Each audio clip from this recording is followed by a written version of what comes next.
Hey everyone, TimaeuSS, and welcome to another Honkai Star Rail video.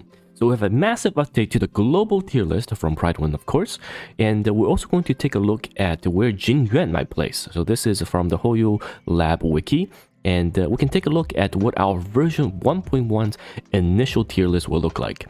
So this is the updated version. Of course, Pride1 has made a blog, and look how sick the new website looks. I really like the new design, the new logo. So let's take a look at what has changed.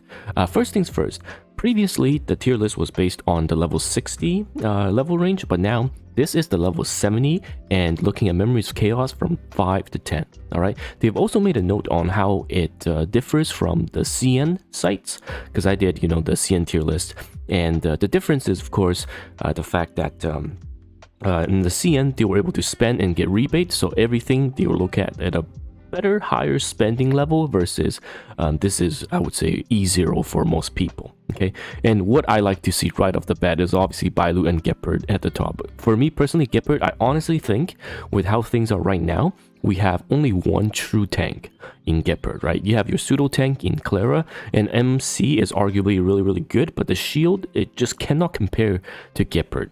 So I'm very happy to get Gepard at the very top. So let's take a look. They talk about how right now in the Memories of Chaos you need two teams, and pretty much you're forced to run either one team with Gepard and the second team with Fire MC or Clara. In the CN side, they already cleared Memories of Chaos. I can make a video on that to see what they have used, but we can talk about that in a separate video. So big shout outs to, I think, the two people that worked the most on this tier list.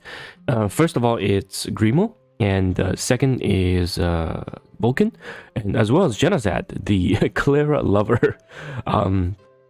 They've spent quite some time working on this tier list. So let's take a look at the changes. Now, Bronya is from S to S plus tier. So previously we only had Sele in the S plus tier, but now Bronya she's just so strong utility wise, so she's now moved to the S plus tier along with Sele. And Bailu to S plus as well. Her healing output is much higher than Natasha's in endgame, and Invigorate makes it very easy to heal, and a lot of the damage outburst. Okay, this is one thing I need to make a note. There's a huge damage outburst in phase changes and also in some of the initial boss entries, and having that invigoration offsets a lot of that, which is so important. The heal on hit is actually very huge. Now, Gepard I talked about, insanely strong. Low skill requirement, insane shields, and also a chance to freeze. So that's why S plus tier, well deserved. My man with the sister guitar case is at the top. So, and again, yeah, so this is Grimo. Do check it out. So Yanking's also moved up as well. So Yanking for sure.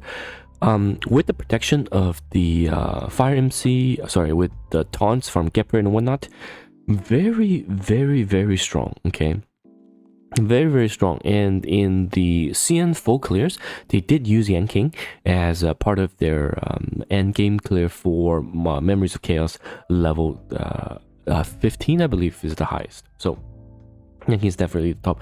And of course, my man, Welt. Okay, I will create a Welt video. I know there is an insane whale who has E6 Cone 5 Welt, and his Welt is the strongest across all the servers. And he soloed 6-2, so the second difficulty of Simulated Universe with a single Welt. Welt honestly is so damn strong. I'll definitely do a video on that. I have Welt personally, and I love using Welt with Sele. And Natasha, I mean, as the second healer and the only healer, Natasha slightly below Bailu in terms of healing, but Natasha's Dispel and her heal demand, I think is so important. You basically have to run a one healer each and then one tank each, right, in the Memories of Chaos late game. And if you don't have Gepard, you can technically get away with Clara, but you have to have two healers. Servos increased as well. Asta, honestly, Asta is such a dark horse. I would say that eventually we'll see Asta rise up and see even more utility. Okay, so the next tier list update will be Jing Yuan added to the tier list. I'm gonna make my prediction here. So again, this is the tier list, guys. S plus is Seele. I would say Seele is straight, just one level higher than everyone else. And then Bronya, Bailu, and Gepard. Gepard should be like so damn strong. And the S tier, we've got Claire, Yan King, Ting Yun, Welt, Natasha, and Fireblaze. So this is what I have. These units. I'm building these units in the S plus and S tier, and the rest I'm not really building. Even though I would see some more love either in Himiko and Sample, but until then, I'm actually pulling my resources for Jing Yuan. So let's take a look at Jing Yuan. So this is from the Hoyoverse official website and where I would place him. You can see that Jing Yuan is obviously from the previous tier list that we've seen is always next to Seele, if not surpassing her, because Seele did slightly after full release get a lot more stronger in my opinion. So in terms of Jing Yuan, of course, if you've seen previous tier lists, he is right there S plus, but let's take a look briefly. I'll do a more detailed breakdown, but we'll take a brief look at the skills and see why he is that way. So his base attack, if you've seen the animation for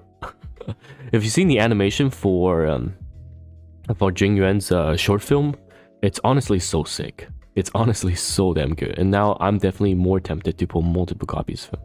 So Jing Yuan does lightning damage equal to 50% of the... So this is fair, right? This is the ultimate, okay?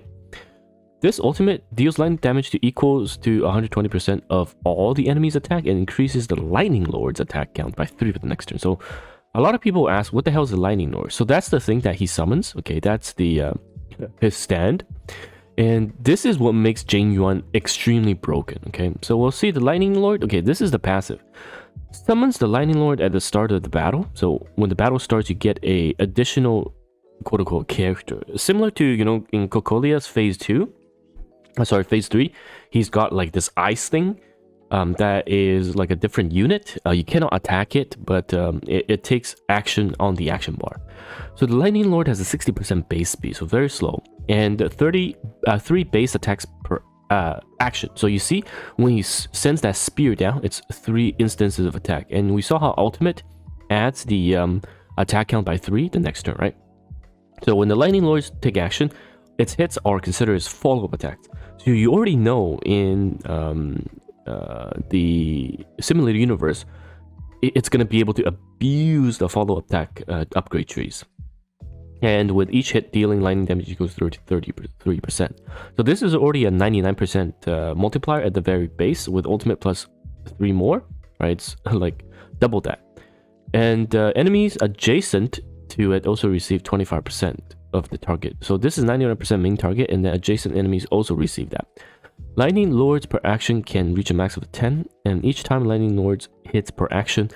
So the Lightning Lords attack per hit increases, and also that increases the speed. And of course it resets, otherwise it's freaking OP.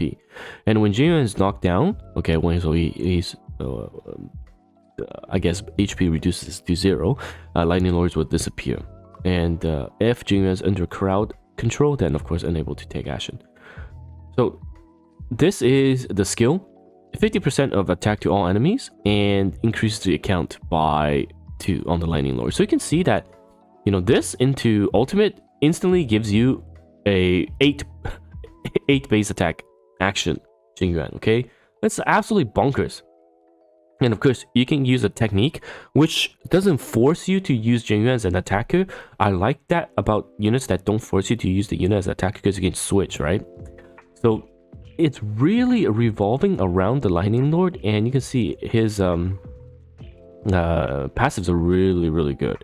Crit damage increase, crit rate increase, and this one is energy increase. And we can talk about Eilon in the more detailed video, but just look at the quick preview. Jing Yuan is going to be top tier DPS, if not nerfed, right at S+, right next to Seele. So for most of the players, you should be building one team, okay, built around Seele, and then one team built around Jing Yuan. That's your main 2 DPS. Just like I said in this video, your main 2 DPS will go along with your main 2 tanks, either Fire MC or Clara or Gepard. And honestly, if you don't like Clara Gepard, you could technically have a healer as a main tank as well. especially in Natasha, because she has that passive to self-heal, but the gear requirement is going to be a lot higher, right? The gear requirement is going to be a lot higher. And then you have your DPS support in Bronny and Tingyun, and then your flex, you can have a Welt as an extra debuffer passive damage dealer in the team that doesn't have the healer. Okay, so that is the new global tier list going into version 1.1, and of course Yuan as it stands is going to be also S+. Right. So anyhow, let me know what your thoughts on the global tier list and how you like it now in comparison to the CN1 I did before. And it's TimaeuSS here, and I'll see you guys in the next video. Goodbye now.